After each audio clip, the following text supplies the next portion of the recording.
It's been more than 7 months since a tiger at the Exotic Feline Rescue Center in Clay County, Indiana, mauled one of the keepers.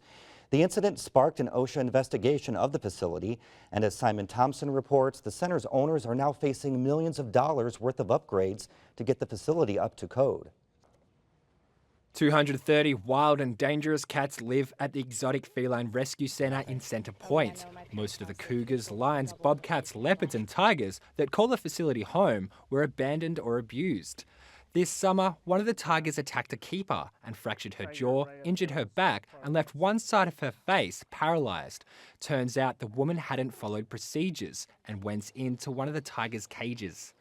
The incident sparked an Occupational Safety and Health Administration investigation. In November, we issued a safety order based on our findings from the investigation. We found 7 serious violations and 2 knowing violations of safety issues at the site. Fines attached to the violations totaled nearly $70,000. They included not properly recording work injuries or documenting training and work protocols, not having the required protective equipment or access to potable water. But none of the violations were more contentious than the height of the fences enclosing the animals. They were saying that we knowingly exposed our employees to life-threatening danger because our fences were not 18 foot tall. OSHA hasn't established any of its own standards for wildlife facilities and instead relies on the USDA's regulations. Taft argues those standards aren't clear, and he's not alone. 12 to 14 feet on all of these big cat habitat systems. Laurie Gagan runs another wildlife rescue center in northeastern Indiana. The USDA regulations are very vague, and that's one of the problems we have here in America, is that each inspector has an awful lot of leeway. She says the USDA rules don't outline exactly how tall a fence is supposed to be. Instead, it states enclosures need to be of sufficient height to keep animals and unauthorized persons out. OSHA based its citations against the Exotic Feline Rescue Center on a 2011 USDA inspection report. In their investigations, they cited the Exotic Feline Rescue Center for not having a minimum of a 12-foot fence. We use that same standard. Unspecific USDA regulations mean the onus is left with the facilities to determine how the animals should be housed. The tiger enclosures at the Black Pine Animal Sanctuary are 16 feet high and topped with electric wiring. Kagan says a tiger can clear a fence as high as 14 feet. You can't idiot-proof the keeping of a tiger, meaning that there's no way to make that inherently safe. There's always going to be risk involved if you're taking care of a tiger or a leopard or a chimpanzee. The Exotic Feline Rescue Center has appealed the case to the Board of Safety, and the case will be reviewed over the next 6 to 12 months. Taft says the near $70,000 in fines is nothing compared to the estimated $25,000 to modify each of the center's 120 enclosures. There's no question about downsizing. My phone is continually ringing with people who have animals that are in bad shape and are desperate for a solution to their problems. Taft says he thinks OSHA is being particularly harsh on his facility because of all the attention the attack received. He says it really isn't about the fence heights at all. If our employee had not gone in the cage with the tiger, no, none of this would have happened. But OSHA officials maintain the facility needs better enclosures and to better outline its safety procedures. We are not about the safety of the cats there. We're about the safety of the employees.